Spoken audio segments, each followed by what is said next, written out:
वक्फ संशोधन कानून 2025 के संवैधानिक वैधता को चुनौती देने वाली याचिकाओं पर सुप्रीम कोर्ट में सुनवाई शुरू हो गई है।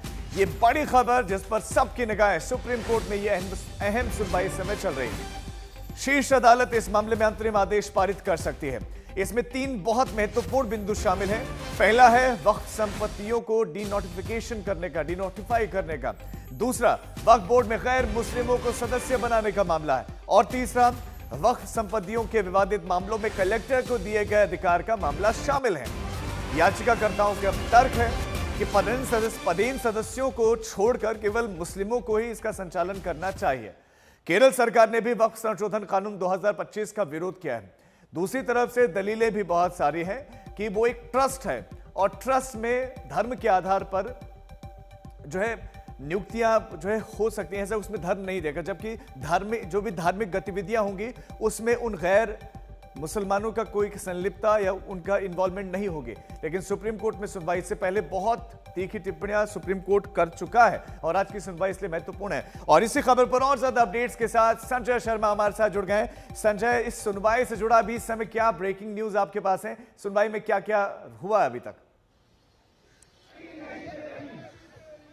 अभी सुनवाई में आप कह सकते हैं कि जो बैकग्राउंडर है वो चल रहा है, जिसमें कपिल सिब्बल याचिकाकर्ताओं की तरफ से उन्होंने बहस की शुरुआत की और उन्होंने ये बताया है कि 1913 से लेकर 2013 तक क्या स्थिति थी। 2013 के बाद 2025 में जो नया कानून संशोधित किया गया है उसमें क्या बदलाव हैं जिस पर हमारा विरोध है, जिस पर हमारा इख्तलाफ है। लेकिन सबसे पहले आज जब 2 जजों की पीठ, यानी पिछली बार तक जब सुनवाई हुई थी तो 3 जजों की पीठ थी जिसकी अगुवाई चीफ जस्टिस कर रहे थे, तत्कालीन चीफ जस्टिस संजीव खन्ना अगुवाई कर रहे थे। लेकिन आज 2 जजों की पीठ जिसकी अगुवाई चीफ जस्टिस कर रहे हैं और उनमें ये कहा गया, सॉलिसिटर जनरल की तरफ से कहा गया कि जिस समय पिछली सुनवाई हुई थी उसमें 3 बिंदु तय किए गए थे, उन 3 बिंदुओं पर ही हमने अपना जवाबी हलफनामा दाखिल किया है। लेकिन याचिकाकर्ताओं ने, यानी दूसरे पक्षकारों ने जो रिजॉइंडर फाइल किया है उसमें उन 3 बिंदुओं के अलावा बहुत सारे बिंदु उसमें शामिल कर लिए, बहुत सारे मुद्दे शामिल कर लिए गए हैं।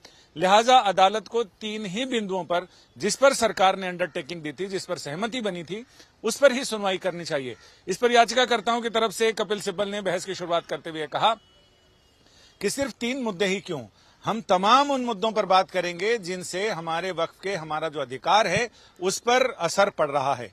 फिलहाल कोर्ट उनसे जानना चाह रहा है कि आखिर ये पूरा किस्सा कोता क्या है और कपिल सिब्बल उसके बारे में पूरी बातचीत कर रहे हैं कि 1913 में जब पहली बार वक्फ कानून बना भारत में, उसके बाद उसके जब नियमित किया गया इसे, उसके बाद से 2013 तक क्या क्या अधिकार थे। उनका यह कहना था 2025 से पहले तक वक्फ बाय यूजर, उसके लिए रजिस्ट्रेशन कराने की कोई जरूरत नहीं थी और आदमी अपनी विल के हिसाब से अपनी संपत्ति अल्लाह को डेडिकेट कर सकता है। और कपिल सिब्बल ने यह भी कहा कि मंदिरों में तो चढ़ावा आता है लेकिन मस्जिदों में कोई चढ़ावा नहीं आता, वो सिर्फ वक्फ बाय यूजर अपने तरह से उसको मैनेज करते हैं। तो कोर्ट ने इस पर पूछा भी कि दरगाहों में तो बहुत चढ़ावा आता है। उन्होंने कहा, कपिल सिब्बल ने कहा कि मैं दरगाहों की नहीं, मैं अभी मस्जिदों की बात कर रहा हूं जिसमें कोई चढ़ावा नहीं आता है। सच, वहां चढ़ाने का कोई नियम नहीं है, वहां सिर्फ वक्फ बाय यूजर वो आपसी कंट्रीब्यूशन से इनको चलाते हैं। तो अभी फिलहाल कोर्ट यही पूछ रहा है कि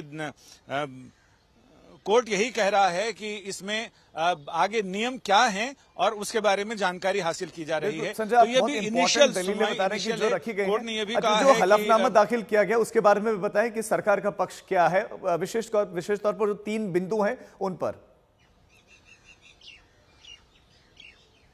सरकार ने अपने पक्ष में कहा है कि ये पूरी तरह से संविधान की भावना के अनुकूल है और न्यायिक भावना के अनुकूल है। इसमें कुछ भी ऐसा नहीं है जिससे सरकार पहले ही अंडरटेकिंग दे चुकी है कि रजिस्ट्रेशन कराना तो अनिवार्य है, लेकिन किसी भी वक्फ संपत्ति को सरकार अपने कब्जे में नहीं करना चाह रही है, अपने कब्जे में करने की कोई उसकी मंशा भी नहीं है। लेकिन इनका नियम होना चाहिए, क्योंकि बहुत सारी शिकायतें ऐसी आई जिसमें वक्फ बोर्डों में बहुत सारे घोटाले किए गए, बहुत सारे मनमानी चीजें की गई। लिहाजा उसे रेगुलेट करने को किया गया है ताकि वक्फ की संपत्तियों का संचालन, देख रेख, निरीक्षण, सारी चीजें नियमित ढंग से और बहुत ही सुचारू ढंग से चले, इसके लिए व्यवस्था की गई है। ना कि किसी की संपत्ति हड़पने का सरकार का कोई प्लान है।